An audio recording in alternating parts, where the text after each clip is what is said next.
All right. Happy Friday Eve. It's Thursday, and Christopher Lind here coming to you with another episode of Learning Tech Talks. It's a bit of an ad hoc last minute add to the mix. I figured I was getting a little stir crazy here, so I thought I'd go live and have over the past few weeks been asking folks to send in some of their top questions about learning and development. And I thought, hey, you know what? Maybe I can do some Q&A, make it a live session, and make it pretty informal, as are most of my sessions. So I don't have a super strong agenda. As you can imagine, I've been off for a little bit here with baby number 6. So I do have some questions that have come through via Poll Everywhere. I'm just going to take those as they come. I'm going to go through those in order based on votes. And then if people ask questions live while I'm doing this, I will also answer those live. So you can either do that. Let me do this here. You can either do that at pollev.com/lsharks000, and you can actually vote on the current questions or add in new questions. Or if you want, you can actually comment in and I will respond to those live as well. So anyway, like I said, pretty informal chat, conversation, chance to kind of take a break. If I have to step away for a minute, it's just because I have a bunch of kids knocking on the door and my wife is preoccupied. So I'll just hit the clock and take a pause if I need to. But other than that, I think that's it right now. This Friday, just as a heads up, I am streaming a pre-recorded conversation with Vince Hahn. So Mr. Hahn, Lincoln Park reference there, if you missed that. And he and I had a chat a while back. We were talking about chatbots. So on Friday at the usual time, I'll be streaming a conversation between the two of us, really showing the potential of it. I think chatbots are something that they have a bit of a mixed review with folks based on their experience with them. So we go into quite a bit of detail about it. So definitely would encourage you to check that out. And if you're not part of the Learning Sharks community already, come check it out. It's kind of another social media site, but really dedicated to learning practitioners. And we're really focused on that. So anyway, that's community.learningsharks.com. So check that out. So let's get into it. Q&A live, unscripted. So I had a chance to glance at what some of these questions are ahead of time, but for the most part, I didn't really think through or plan. I don't have anything like written out bullet by bullet of how I'm going to answer them. So I'm just going to take them live and give my perspective on them. I probably shouldn't have called it L&D questions answered, because the reality is I don't know that I have the answers to some of these questions. I do have a perspective, though. I have a perspective on all of them. That's for sure. But whether or not it's the actual answer or not, it might be my answer. So hopefully you can find some value in that one way or the other. But let's get started on this. Let me pull it in. Let me pull it into the stream so I can actually pull it up every once in a while here. Let's see. There we go. Let me do this. There we go. Okay. So I've got about 17, 18 questions that have come in priority order. I may go in complete order. I may not. We'll see. It just completely depends on how I'm feeling. So the first one that came through was, and this one has the most votes. Actually, another one has the most votes as well, but they're tied. So the first one was, how do you get C-suite to not only engage with learning and learning tech, but have a learning mindset that trickles down the line? Now, this is a big question. This is a really big question. And I wish I had a super silver bullet answer that everybody could just walk away with and go, oh, okay, well, if I do that, here's the magic hat trick, and suddenly executive leadership is going to be completely on board with L&D. But I have some thoughts on this. I also have some watch outs for it, which is where I'll start. So I think one of the biggest things where I see this go south, or things that we can consider when we think about bringing, whether it's the C-suite, whether it's your business layer, I think C-suite's sometimes the main focus for folks, but a lot of times that's not necessarily where you should start. So the first thing I'll say is you may want to consider, is C-suite really where I need to start? Because that may not be where you need to start. So I think sometimes this aspiration of how do we get the C-suite on board with this first, it might not be the right starting point. You may actually want to start with line management or senior management before you jump to the C-suite. And that may actually get you more traction, because now you have credibility with the operators, the business leaders, the people that are actually out there, so that when you go to the C-suite, you actually have a strong case. So that's a little bit of a counterpoint to the response, that you may not actually want to start with the C-suite, although it does answer the question of how do you get C-suite buy-in. A good way to do it is actually get buy-in from the rank and file first, so you have a really strong case. The other piece that I would add to that, and again, this is my perspective, not my answers to all of these, but one of the things that I think we do sometimes as an industry is we have this desire to get the C-suite and senior leadership to think and talk like we do as learning and talent professionals. We want them to say the same things we're saying and think about things exactly the same way we're thinking about them. And the reality is, maybe someday, maybe some of them will get there over time, things like, but the reality is, I don't really know that that's what we actually want. I think that's what we think we want. We want to get them there, basically advocating and saying exactly what we're saying. But in some regards, where I've seen that happen, it doesn't feel authentic, because they're basically parroting what we're telling them to say. Hey, so sometimes I'll see advice on this suggestion and they're like, put out talking points, or put together, exactly what you want them to say, create talking head videos of them saying what you want to say. And what I've found with that is it actually loses some of the authenticity behind it. So this idea that you want the C-suite, senior management, whatever, talking and engaging with learning the very way we do, it actually might not be the right approach. In fact, the second part of the question is, how do you get that to trickle down the line? Well, by trying to get them to think and talk like we do, you actually may be adding more burden to that, because now for it to trickle down the line, not only do you have to get the C-suite thinking, talking, engaging with things the way you are, that now has to translate all the way down the line. So to some degree, I personally have found more success talking and listening to the way they're speaking, the way they're articulating problems, the way they're articulating challenges, the way they're doing that, connecting the dots to the work we do, being able to connect how some of the solutions we have or what we're trying to do can actually solve for that. But then actually by solving those problems, you're actually creating their own narrative of what we're doing. And I've actually found that to have more influence on the organization, because now they're talking in their own language. They're not trying to remember what you told them they're supposed to say. They're not trying to remember how they're supposed to say it. And then when they talk to people, they're talking the language that they're used to talking. So I think with some of these things, some of the watch outs are stop trying to make them us, stop trying to make them think and talk like us. The other one is you don't necessarily need to, bring them all the way. So I think that's part of it. I think the previous part of the answer I gave was you might not want to start with the C-suite. So there's two parts. In terms of what you can do, there was a whole lot of like, hey, don't do this, don't do that, don't think about it this way. And it's not always the right approach either. But I think one of the other things that we can do, and this is something that gets talked about a lot in the industry, I don't know that we necessarily are super, super good at doing this. And I'll be just transparent in my own journey since joining ChenMed on this. It's easy to get caught up in what we do with learning and development and know what it is exactly we're trying to solve and speak in our own language, that we forget to actually translate that and actually do that to solve problems for our business leaders. So honestly, one of the greatest ways to get C-suite buy-in, to get C-suite whoever buy-in, is to actually solve their problems instead of coming to them with the problems we think need to be solved and trying to influence or convince them that that's actually the problem they need to fix versus what's important to them. So I think actually coming to them can be a really powerful way to do that. And that naturally creates a lot of downstream influence. So that's a few thoughts that I have on the mix. But going back to the transparent side of this, one of the benefits I've had of being off the past couple of weeks and for the next week and a half still is I've actually spent a ton of time, just even me personally,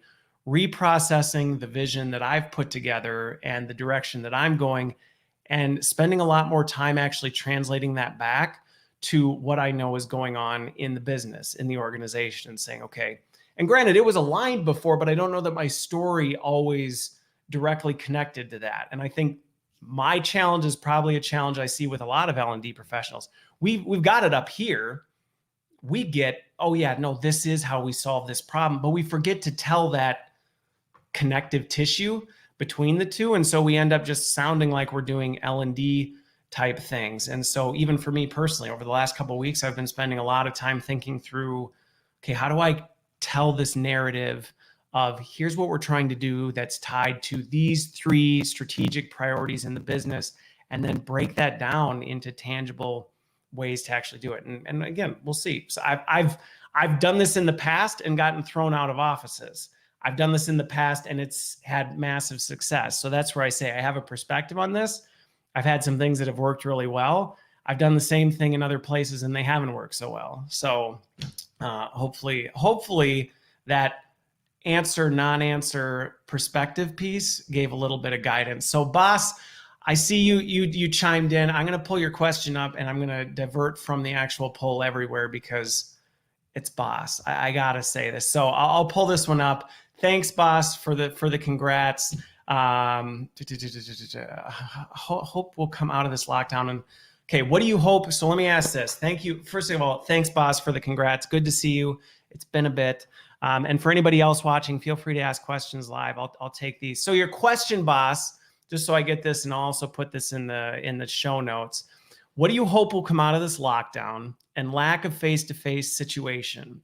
So video is face-to-face. You're kind of acknowledging that from either a learning design or learning delivery revolution or evolution. So if and you correct me if I'm wrong, boss, on what you're actually asking, but I think I get the gist of what you're asking, but feel free to clarify if I start rambling down a path and you're like, that's not what I was talking about. So if I'm understanding this, over the last 18 months, everyone was forced to punt out of a in-person environment. And suddenly they're all remote. Everybody's out here. And now we're kind of back. I actually did a talk on this. Here's one of these rabbit trails. I started this app called Wisdom.app. And I just kind of download my thoughts on things. I actually talked about this yesterday. So over the 18 months now we're kind of coming back into this environment where we've got this hybrid, but there's a lot of organizations. You look at what Google's doing. They're doing some massive investments in New York, $2.something billion. Anyway, to bring everybody back in, as things start to shift back or go back to some semblance of what they were before, what do I personally hope will come out of this lockdown as it relates to learning? So there's a couple things. Well, actually, there's probably a lot of them. But one of them is this. I think organizations have come to accept, and I hope this sticks, and they don't forget once they can go back to what it was. I think a lot of organizations have realized that virtual, digital can work. It can work. Now, granted, is it different? Does it require more effort in some ways? Do you have to think about it differently? Yes, but I think largely people remember, that it works, and hopefully that sticks. And I think that's also hopefully what I think sticks is that it creates a greater empathy for people who won't come back to the office.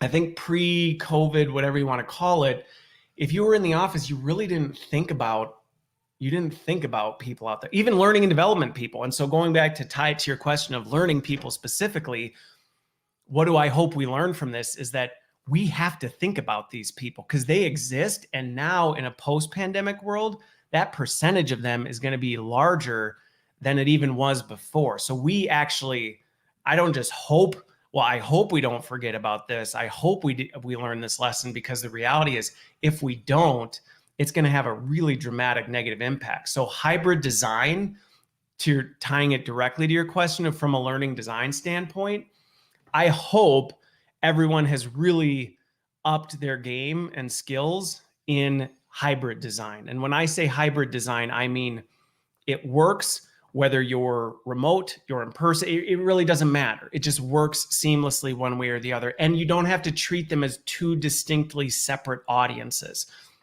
That's where I think I'd like us to get to the point where you know what? If you happen to be in the office, great. If you're not, it's fine. It works the same. And we don't have to separate you from the two. Because I think for a lot of people, there were a lot of people who either they couldn't come, they couldn't travel, it didn't work for them, timing didn't work. So they were actually missing out on this. So I do hope that it has forced us to really think differently about this and not just say, oh yeah, digital works, so we should all go get an LXP or an LMS and like not, I mean, yes, but that's not really what I'm getting at.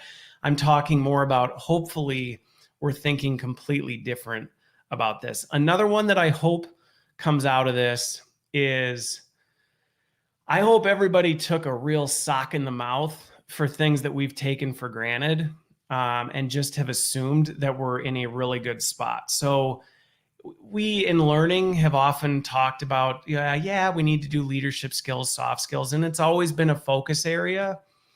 But I don't think we really put the intentionality behind what about it. I mean, honestly, my experience with a lot of soft skills and leadership skills, they've been very generic. It's nice aha moments here and there, but it's not really getting at the crux of execution of these skills. So how do you deliver this? As an example, communication. Pre-pandemic, people still said, yeah, communication skills are important, and there were programs for communication and things like that. But I don't know that people really, really thought deeply about when we say communication skills, what do we mean? Like, what does that look like? And how do we actually grow and develop people's communication skills? Because I think in many regards, there was a bit of an attitude of, well, I mean, they're not that bad. We talk, we interact, communication skill. Yeah, it's good for people to get better at it, but it's not really that big of a problem. Suddenly COVID hit and we went, ooh, turns out we actually aren't that great at communicating. Same with leadership. And I guess communication could be argued to be a leadership, but being a really good people leader. We knew it was a problem. We said, yeah, we should be developing frontline leaders, first-time managers, even senior leaders, but it wasn't necessarily seen as a paramount issue. And then everything hit the fan and we realized, whoa, we've got leaders that they don't know how to focus on outcomes.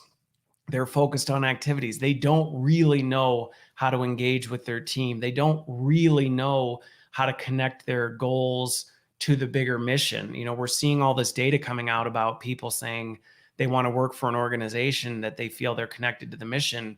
Well, who connects that to the mission? Their direct line management. Why is it a growing gap? Because we really weren't that good at it before. And we didn't realize it because the proximity of being near a corporate environment made us feel connected in some regards. I feel connected to something because I go into a building and I see something. Well, now I don't have that. Maybe we really weren't that good at it before, but we were making it up in other ways. So I think those are some of the big ones.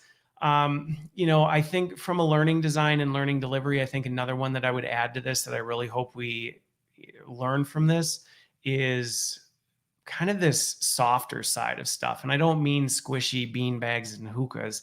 I mean caring about people and incorporating that into whatever we're doing. So again, just having a greater empathy that not everyone's situation is exactly the same.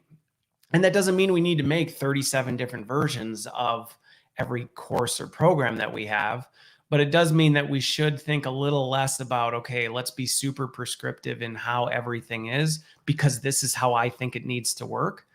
When hopefully the last 18 months has taught us that what my experience is, or what my expertise, or what I know, or how I do things, is a little bit different than somebody else. And so while it's important to give guardrails and guidance and provide some of that structure for people, I don't know that we need to be as hyper prescriptive as sometimes we have been in the past. So hopefully that's another thing. And then the last one, again, I could probably talk about this question the whole time, but I won't. I'll stop after this last one. Is I think the importance of experience is hopefully something we don't forget.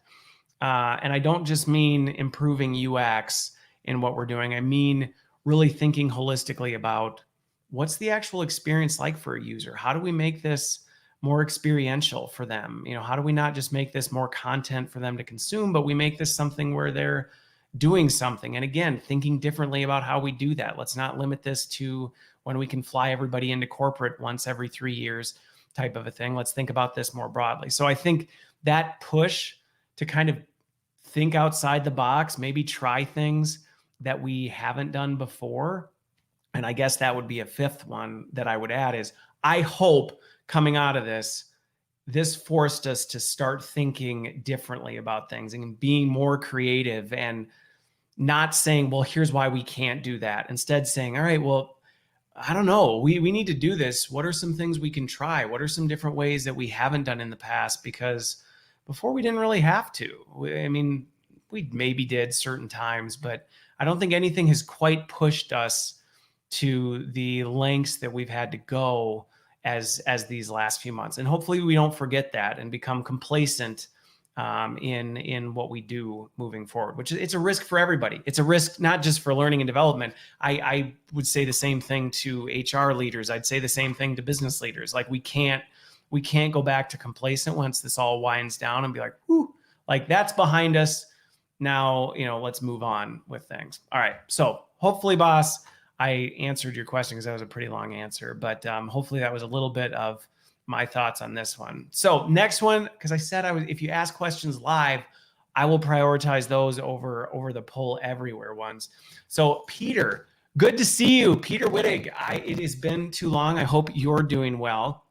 And so Peter's question, from your perspective, what conditions make an employee most open to trying something new regards to training employees? An event, a person, stats? Oh, good question. So I'm trying to remember. I was reading I've been doing a lot of reading while I've been off. And I know I came across some stats somewhere on some of this, but I'm not going to quote stats because I won't get it right. And then somebody's going to call me on it and be like, that's not the actual right statistic, or it's actually this, or you said it from the wrong source. So I'll give perspective on this one. Over the years, in terms of conditions where you can really do this. Now, there's two ways to think about this, Peter. And I think I'll kind of bucket this into two different categories. One is if your question's talking about this from like an enterprise level.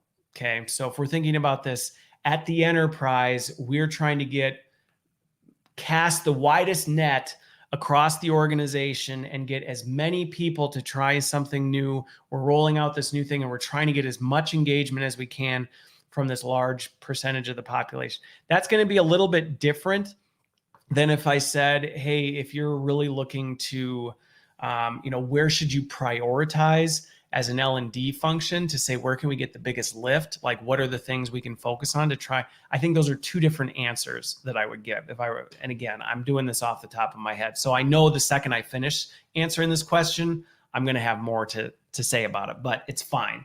So we'll do these two first. If I'm thinking about this from an enterprise standpoint, okay, casting the widest net, you're looking at doing something different. You're trying to change something relatively dramatic and get the biggest number of people to engage with it. I would say on this one, this is, I'm even going to contradict myself in this because I've seen it work two ways. So I was about to say, try and do a step change. Okay. And what I mean by step change, Vineet, the head of, Microsoft, not Teams, their new EXP, Viva. Okay, he and I were talking about this. For big enterprise changes, step changes are ideally the best way to do it if you're trying to cast the widest net. Because if you try and make a massive change overnight, the org's going to just spit it out. I just always have this mental picture of somebody who takes a drink of coffee that's way too hot and it just spews all over the place because it's just too extreme of a shift and the org just rejects it. And so a lot of times when I look at these kinds of things, I'm thinking about it through the lens of, okay, if you're trying to get here, and I'm doing this on my desk as if you can see it, I'm trying to get here and I'm over here, I'm not going to launch with over here because that's that hot coffee. It's going to hit the org and as soon as it hits, it's back out again. So normally I would say, think about it in terms of phases. So if you're looking at what are the conditions, it's figuring out where the organization's at and then meeting them where they are and then stepping them forward through that. So I think those are some of the conditions that make it really ideal to do some of that, is to kind of figure out that step change and tie it. If we didn't learn anything over the last 18 months, it's that employees crave purpose and connection to what's going on in the organization. So, and I have an example of this where I was helping a company work through a big LXP implementation and selection. And we actually put in a lot of effort connecting it to a large organizational culture priorities change. So it really felt like, hey, this isn't just a thing. This isn't the flavor of the week. This is part of who we are as an organization, and part of what it means to be an employee here is to do this. And so that we were creating this big change in and of itself in the organization. And we basically latched onto that and said, hey, and we got good traction. But at that same time, we also didn't completely turn the organization on its head with what they were doing from a learning and development standpoint.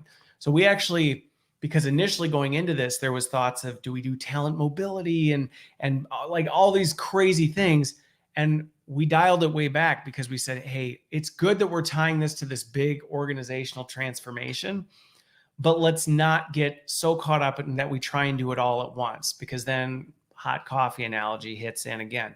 So trying to find that enterprise change that's happening and then connecting seems to, in my experience, have been a pretty ripe environment for these big enterprise changes, because there's plenty of them. I mean, you look at what's going on in most organizations, unless they have organizational ADD, there's normally some major change in the organization that's happening that's sustainable long enough that you can connect into.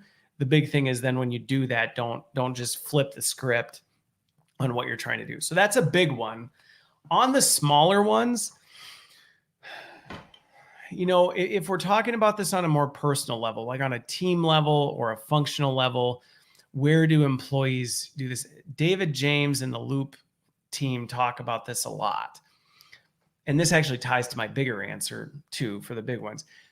Big points in change in people's professional lives and personal lives. That's one of the things we've learned over the last 18 months. Like, personal life stuff actually is a ripe opportunity. Sometimes can be harder to know, but if you have managers in tune with their people, they can kind of start seeing this. And so with this is what you can start to tap into to try and get some of this stuff to happen, is say, where are there major changes? So honestly, like an easy target, and this is what I'm focused on right now, onboarding is an easy target.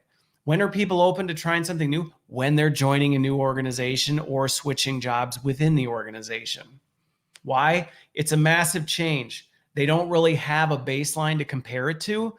So why not hit them with something new? So a lot of times in the past, when I've experimented with new technologies or new approaches or something creative that's maybe a little outside the box, I've tried to tie it to and target it at things that are really different. It's a completely different thing. One example that wasn't even onboarding, because like I said, onboarding is like an easy one to pick on. Like, oh, people are new, duh, fix onboard. But another one was, and this is where you can do it within the organization. I was with one organization, and they were completely rethinking the way they were doing big events, the way they were sending salespeople to big events. It was a radically different thing. And so they were changing the whole game. The rules of the game had been changed. And so everybody who was going to be going to this event now, they had to think differently about everything, not just learning and development, but like how to dress, how to approach things, the types of things to think about, the products, like everything was changing. And so we said, look, they are going to be in a state of disarray as it is. Now, granted, this is where you have to do it carefully and where I've seen this go south. You don't go, they're going to be in absolute chaos. Let's throw more chaos on top of them.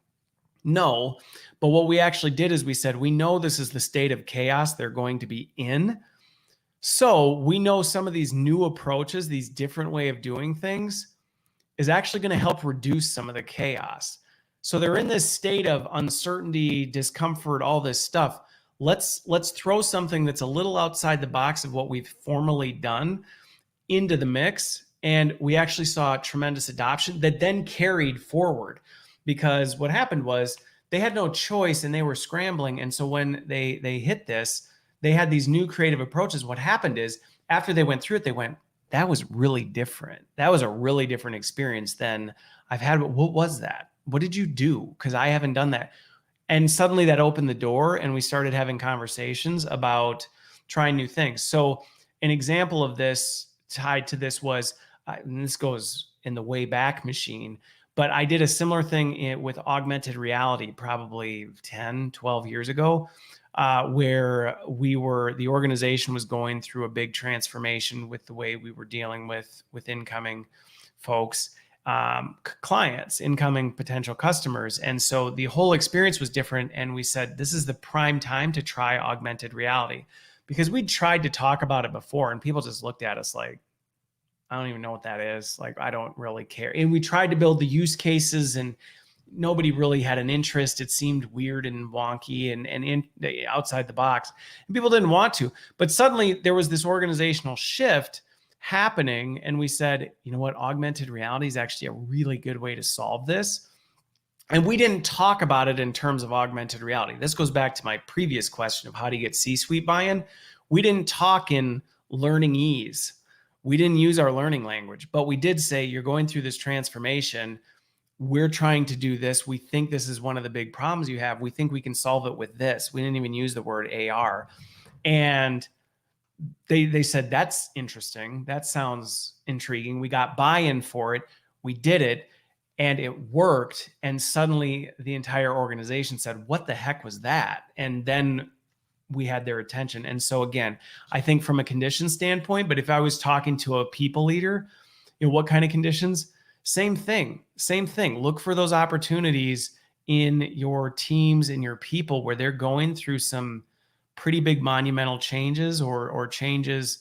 I know just as an example, I've had people on my teams that the birth of a child, and I guess maybe this is most relevant because I just had a kid, is birth of a child. They suddenly started rethinking their professional goals. And so they were more engaged in learning and development. I've had people go back to school because they had a kid and they always wanted to do their grad school. And that was kind of the trigger that did that. So again, big changes in people's lives, whether that's organizationally, enterprise, or personally, a lot of times open the doors for people to experiment with new things. And honestly, the last 18 months is a perfect example of it.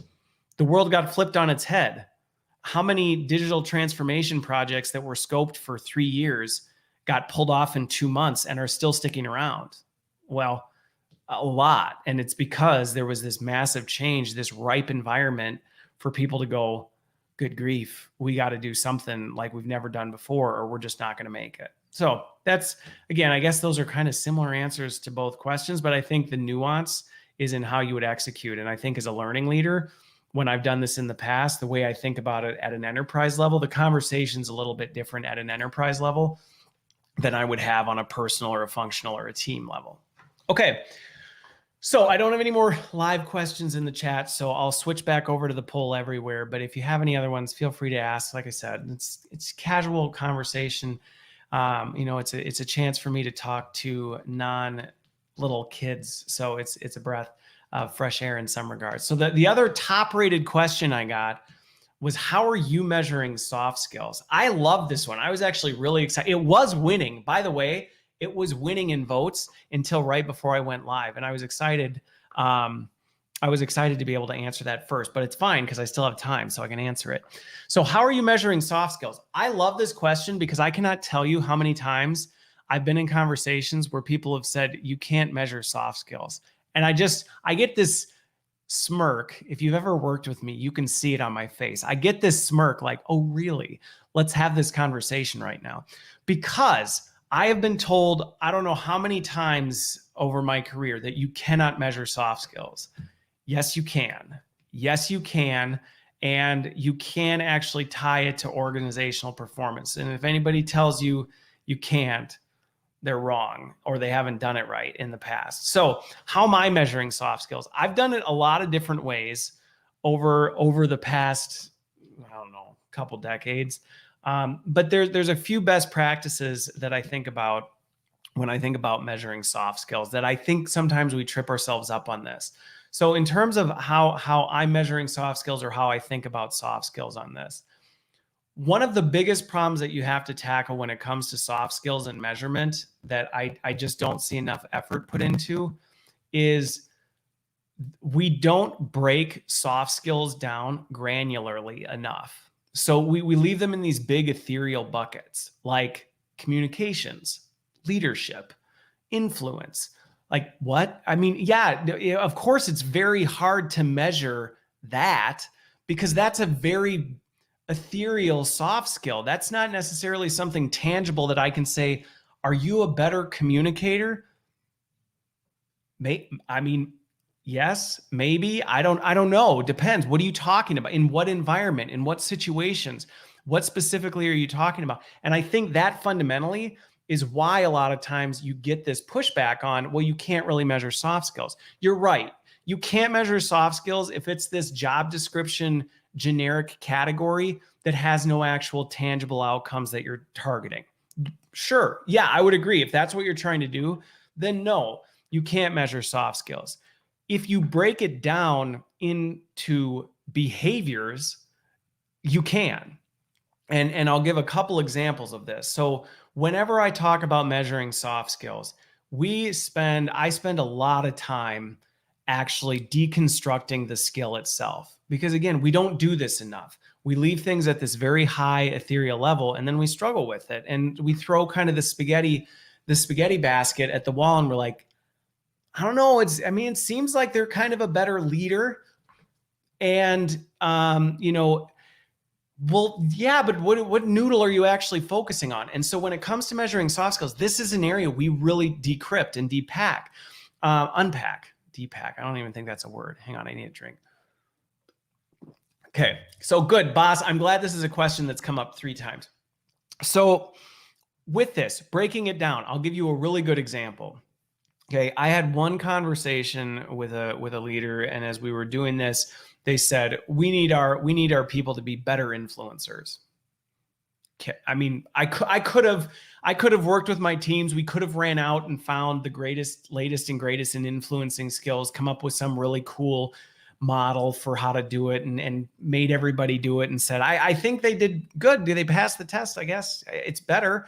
But we didn't. We said, well, when you say influencing, where are they not influencing? And I will tell you, this is not easy if you're not used to doing this, because it is met with some, grimaces, some raised eyebrows, because honestly, a lot of times the leaders who make these requests don't really know what they're asking. They know they need more influence. They need better communication, but they haven't necessarily thought deeply about how.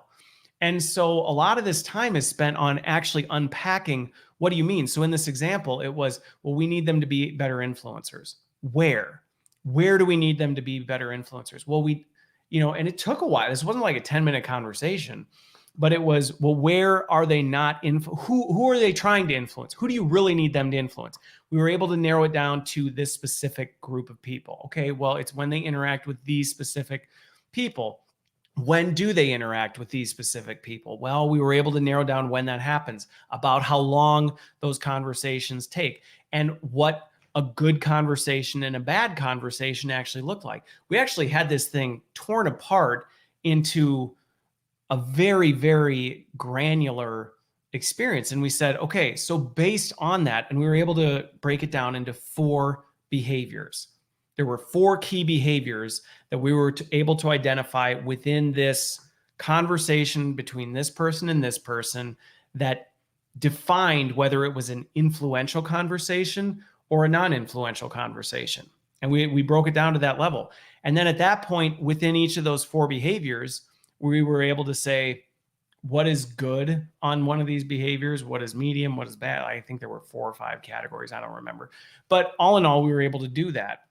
And so we were able to actually say, okay, we've got these we have influence, but we broke that down into these 4 behaviors. And within those 4 behaviors, we had different tiers of what each of those behaviors looked like from a good and bad standpoint. And now we were able to actually recreate. And this goes back to one of the things, boss, I was saying about hopefully we learned from the last 18 months is to be more focused on experience than content, because we could have, and we did, I didn't want to, but we did put together some learning content around this of what are these 4 behaviors? Why do they matter? Where do you do this type of a thing? But really where most of the energy was focused on was, let's put you in situations where you have to practice these 4 behaviors, and let's measure how well you execute these 4 behaviors. And then we can see whether you're progressing in your development in those 4 behaviors. And so we did it, and we were able to actually baseline where people were at. We were able to measure progress forward, and we were actually able to connect that to orders in the organization and say, we're moving, trending upwards in orders because we're making people more influential, and being more influential is happening through these behaviors, and these things happen. And granted, it wasn't an overnight thing, but it was surprisingly quick how quickly we were able to do that. And I think where it was going, so this was a long time ago, but we were doing this old school. So, I mean, we were using rubrics and people and all of this stuff. But we were able to do it, and we were able to actually tangibly measure soft skills, and we were able to tie it to performance. We were able to say, not only are we improving soft skills, but we were able to tie it to performance. And what was interesting about when we broke it down to that granularity is originally we had 5 behaviors. We had 5, and we found out through the data that one of them didn't matter. It really had absolutely no influence on it. And this is where the learning analytics side gets really exciting, because when you start capturing data at that level, you can actually start to isolate variables and figure out what's going on. And that's what we were able to do. We were able to look at this influence, which could have just been this generic blah, and we go through it and we don't really know what happens, but we didn't. We chose to do it really well. And instead we were able to unpack this thing and say, we think it's these 5. We did some experiments. We found out one of them was completely unrelated. It didn't matter whether you were good at it or not. So we threw it out and we said, it's these 4, and we can actually help people get better at these 4. And it improved, and it actually drove performance. So whenever somebody says you can't measure soft skills, like I said, I just get a little smirk, because yeah, you can.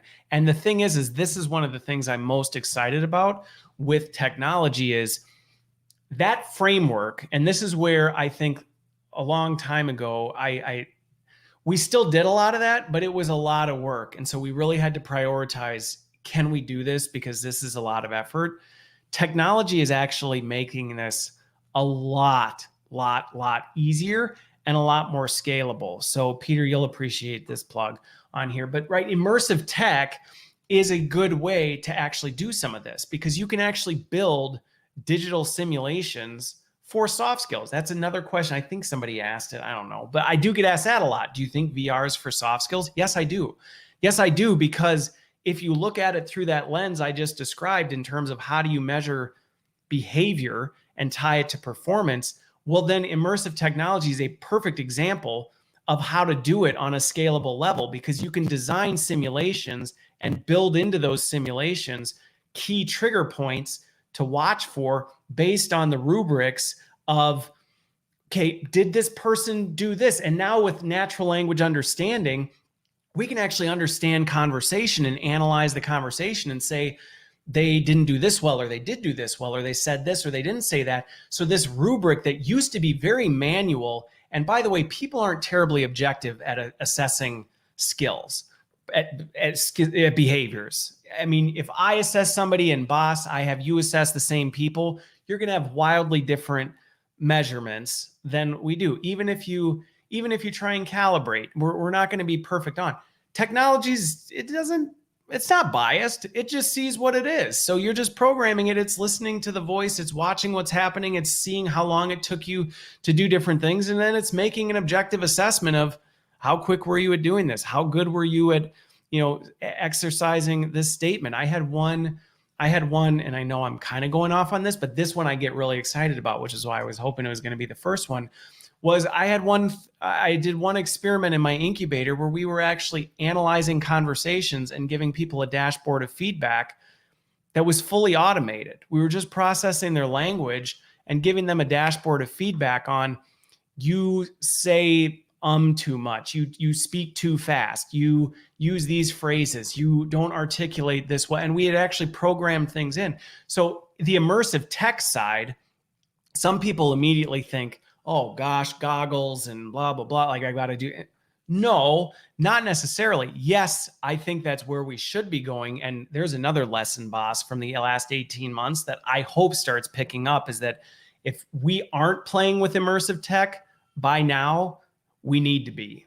Like, you need to be. And that doesn't necessarily mean all the widgets and gadgets and doodads that sometimes people think about. This example of what I would consider immersive tech was simply capturing a voice print, running it through an AI algorithm that then gave you a dashboard back and told you how well you were. And then you just went through it again and it told you if you got any better at it. And it was a great way to help people get better at communication, the way they spoke. But again, we could actually program that down. But if you don't, going back to the very original response I had on how do you measure soft skills, if you leave them at the ethereal, generic kind of level, you can't do it. And immersive tech won't help you with that. AI won't help you with that. None of the tech will help you with that because it's too generic to do anything with. You actually have to break it down into the actual behavior, the demonstratable behavior. What does that look like where, and defining what good versus bad looks like so that you can then do it. And then it's a ripe target to automate, to use tech for. It's fascinating, some of the stuff you can do. And again, you want to talk immersive tech, if you start looking into where some of this wearable stuff is going, I mean, some of the feedback we can even get on facial movements and haptics and biometric data, I mean, it's insane what we can actually start to assess and improve behavior on if we do it well. Now, again, you got to be careful. And boss, you bring up a really good point. Okay. And that's a fair call out when it comes to some of the immersive tech or AI, is that you're not building bias into the system. Okay. I 100% agree with that. And that goes back to our conversation, I think, on AI ethics or data ethics or something like that, boss. But yes, you got to be careful of that. But the reality is, done right, some of this technology can actually take things that would have taken us just ridiculous amounts of time and money and things like this. And going back to the funding of this, because sometimes I'll get pushback. Well, leadership's not going to buy into this. Okay, then take what I talked about before. Find an opportunity where there's a major disruption happening in the organization or within a function or somewhere where this type of skill piece behavior can connect to that, build a use case, partner with an external firm. I mean, I know sometimes people are like, are you advocating for a certain group or fund? No. But I talk to vendors all the time because whenever something comes up, I want to make sure I know who to call and say, look, hey, here's an opportunity that came up. Can you help me pull together something to prove this out? Because I think we might be able to make something happen. And so I think that's what you can do with this, so that you can actually start to understand how to use this technology to do things that, it's not that they were impossible. I don't think anything ever was impossible before, but they were just way too resource intensive or time consuming to actually do at any sense of scale. And now with the possibilities of this, we can do this stuff at an organizational enterprise level with little effort once you get the hang of it. So that's my big answer on measuring soft skills. I get really feisty on this one. If people tell me you can't, or it doesn't work, or whatever, my response is kind of, then you're doing it wrong. You're doing it wrong if it's not happening. Okay. So let me go to number 3. Let me see what else. Oh, no, I actually want to tackle this because it was leading the ranks in questions. And then somebody downvoted it, but it's fine. I'm going to tackle this one because, hey, I'm the Learning Tech Talks guy. So it's only appropriate. After an LMS, what do you think is the most important learning technology? I love this question because the first thing I'm going to say in response to it is, it assumes that the LMS is the most important piece of learning technology in the ecosystem. And I would actually challenge that I don't think it is. It might be in certain circumstances, but I don't agree that the learning management system is the cornerstone of learning tech anymore. I really don't. I think, there have been a number of conversations I've had with people that they've said, we're looking to get an LMS. And my response has been, why? I mean, why? Help. I'm not saying it's not. I'm not trying to talk people out of an LMS or not out of shifting LMSs, things like that. But I always want to know why, because there is this underlying assumption that the LMS is the heir to the throne for learning tech. And I would say not necessarily. So first, I'll challenge that piece. Is the learning management system the king or queen, whatever, of learning tech? No. Is it an important piece and does it fit in the ecosystem? I would say, excuse me, largely yes, but I don't think every organization needs to have an LMS. So let's put that aside, because again, that's the kind of counterpoint to after the LMS piece that somebody asked. So after the LMS, right, let's just take that out and just say, what do I think is the most important piece of learning technology? This is another one of those questions that I love, but I think sometimes people get mad with my answer, because my answer to a lot of things is it depends. It really, really, really depends based on the organization. Now, the thing is, though, I do have some answers to this, because there are some things that I think are really important that I don't think we're investing enough time and energy in. So if I think about, well, let me just answer it as, what do I think is really important learning technology? I think if I had my dream state, unlimited budget, believe me, my ecosystem would be, it would be insane. But I realize, even for myself and others that I talk to, it's about picking and choosing what you're trying to do for the business. So I guess my first response to that is always, what are you trying to accomplish for your organization? So, look at it in that sense, because honestly, sometimes, and I'll try not to mention names because then I can get myself in trouble, but sometimes even internal operations, learning technology is the most important thing for an L&D function, because the reality is, what is holding them back from actually being able to do what the business needs from them is they're a hot mess. They're a hot mess internally, and they're literally running around putting out dumpster fires, and they have no structure, organization, or understanding of what the heck is happening in their shop. And in that state, I would say you need some internal ops technology before you need an LMS, because you can go get an LMS, but if you're a hot mess, you're just going to be dumping your hot mess into another piece of learning tech. So this is why when I say it depends, I really do mean, what is the current state? Like, where are you at? What are your biggest pain points? Because what's most important may not be something that you've even thought of. That said, one of the ones that I still feel, I'll talk about some of the ones that I don't think are getting enough attention. Digital adoption platforms, I feel, are vastly, vastly underutilized in our organization. Going back to, if you look at any data right now, one of the number one reasons people don't engage in learning, they don't have time. One of the biggest challenges organizations have right now is burnout from their employees. And a large part of that is because so much people's time is spent learning these new systems that keep rolling out left and right. And then companies aren't happy because they aren't using the system. So they go buy another one thinking that's going to fix the problem. And then just when people were getting the hang of the one they were using, we got rid of O365 and now we're bringing in G Suite. You're like, what? I just got this happens all the time. And so there's this enterprise workforce fatigue that's happening because of the amount of tech that's getting thrown at them.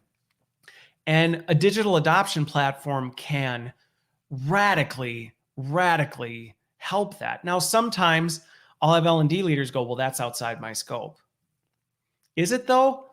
I don't think it is. If organizational performance is our scope, then it is in our scope. And, I've heard, well, that's IT, that's the digital transformation team. Who cares? Who cares who you think it should own it? That doesn't matter. The question is, do you have that technology as a capability in your organization so that the next time you upgrade Workday or roll out Oracle, instead of having this organizational effort to try and teach everybody what they need to know that they're not going to remember and now they're just fatigued, you just let the system do it for you. And again, I don't want to understate a DAP as though it's some simple piece of tech that requires no management. Like, no, it's a big piece of tech. But do I think if we had more digital adoption technology in our portfolio and we leverage that as part of our toolkit more than we do some of our other things, do I think we'd free up our workforce to have capacity to focus on some of these other things that we want them to do? Yes, I do. And so for that reason, I do think digital adoption technology, I'm not necessarily aligned to any specific brand of it, but I think that capability is a capability, especially in the knowledge worker space. Good grief. If you're an L&D leader and you're overseeing knowledge workers and you're not considering digital adoption technology to help enable, put learning in the flow of work, like whatever buzzword you want to talk about, you're missing out. And again, this is a gap. I mean, I've talked to analysts that are like, what's a DAP? So it's not, you're not at fault if you aren't familiar with what it is. It's not something a lot of people are familiar with, but they should be, because this really is becoming, in my opinion, for knowledge workers in any organization that's using technology, this should be a fundamental cornerstone. I mean, in many regards, this should be something, because the data coming out of it, I mean, there's a million reasons. So I won't get too far because it's going to sound like I'm saying, everybody go buy a DAP. Well, I might actually say that. Everybody should have a DAP, whether L&D owns it or not. Everybody should have that. But I'm not going to say that's what everybody should run out and focus on, because that may not be your focus right now. I think some of the other technology is when I think of knowledge management, and again, this is another one of those ones that people go like, well, that's not really our space. Well, I would say it is, especially because learning and development seems to be pretty hung up on being all about education. So if we're all about education, knowledge management seems to me like it would be a pretty big focus area. So if you look at what some of these new digital tech content platforms are doing and allowing the democratization of content development and then actually making it searchable, findable, replacing, truly becoming a knowledge base, this is part of the suite that we really should be bolstering. I think there are way too many learning organizations that the only content coming out of their shop is SCORM packages. And it's a miss. As far as I'm concerned, it's a miss. It doesn't mean you throw it out. I'm not saying you throw it out, but I'm saying if that's all, if you look across your portfolio and 80+% of it is SCORM packages or tin can, I don't even care if it's tin can AI. My point is, if it's an LMS package, and that's what 80% or more of your stuff is, it's an opportunity for you. It's an opportunity because that is a gap that you are missing that will actually solve major organizational problems. So again, knowledge management, it's fine. We're producing massive amounts of content that nobody can find, nobody can access, and nobody can do. So something, now again, are some LMSs tackling this by adding content management into it? Yeah, but then you have to ask yourself, is the LMS really where people are going? Probably not. So does it have the capability to integrate that into something else? Is it headless? Does it have an API that can translate out? Maybe. Or do you maybe need to consider an actual dedicated digital content development platform that has some horsepower behind it? So I think this is a huge opportunity. We're not getting away from content or knowledge anytime soon. So is there massive opportunity for us to do a better job with it? Yeah, I would say absolutely. Another one that I think is really important that, again, this goes back to my thoughts on immersive tech. I don't know that there's really a category for this yet, but you start looking at designing differently, the ability to create immersive simulation or immersive environments in some capacity is significant, and we don't have enough of that right now. And again, there's not a ton of it out there. There's some, Peter, I know you're here, so I know there's folks that are doing some of this, but there's not a ton of them. And I think this is an opportunity area for us to continue to explore. So again, my answer is kind of not necessarily saying like this is the most important, because I don't think there is a most important. I've seen some organizations where getting a better webinar platform is the most important thing for them. And it should be. And I've advised them on that. They were thinking of getting an LXP. And I'm like, I think you should get a better webinar platform because your one right now is killing you. So there's that. There's another one though that I was thinking about. Yeah, I don't know. I forget. So I'll have to come back to that one. I know, like I said, I know as soon as I answer this, I'm gonna remember this. I'm gonna do one more. And then I will. Oh, wait, no. Learning tech. Okay. So the one thing I will add to this learning tech though, and this is probably my biggest thing for learning leaders to think about in this space, is that we need to get better at deciding whether we really even need to pursue some of this learning tech. For far too long, we've had this idea that, oh, well, what we have isn't good enough, so we're going to go create our own. And it's actually adding to this workforce fatigue. So in many regards, I would encourage people to tap into what workforce tech you have. I just look at, like, one of the things that I'm pushing for big time right now and I'm working on is an EXP. I'm focused on an EXP because to me, it doesn't matter if I'm not going to go try and recreate that in my LMS. It doesn't make sense. That's not where people are going for stuff. Like, how do we pull some of this together? So working with some of the enterprise workforce technology and actually mapping back what capabilities are missing is probably really important, because the reality is you can't know what the most important piece of learning tech you need is until you actually know what you have in your organization. And I think that's one of the gaps that I see a lot is we go off to DevLearn and EdCon, or, well, I don't know, I'm literally making up tech names right now, but we go to these things, we see these cool things, and we're like, that is so much better than what we have in the organization. Let's go get that, without realizing that the odds of the workforce migrating and shifting their focus to our version of it is pretty slim. I mean, not to shoot some of our stuff in the foot, but it's just like, they're probably not going to. Are they going to leave? Are they going to leave Facebook Workplace to come do a chat in the LMS? I don't think so. And maybe we'd be better spent trying to pursue one of these enterprise grade platforms for things instead of a niche learning tech. Now, again, that's not to say it never makes sense, which is why whenever I get asked, like, what's the most or what are the top, I'm like, well, I don't really have an answer to that. Let me do one more and then I'll probably wrap up. My kids are being really good. I'm surprised I haven't had any interruptions so far. But so let me see here.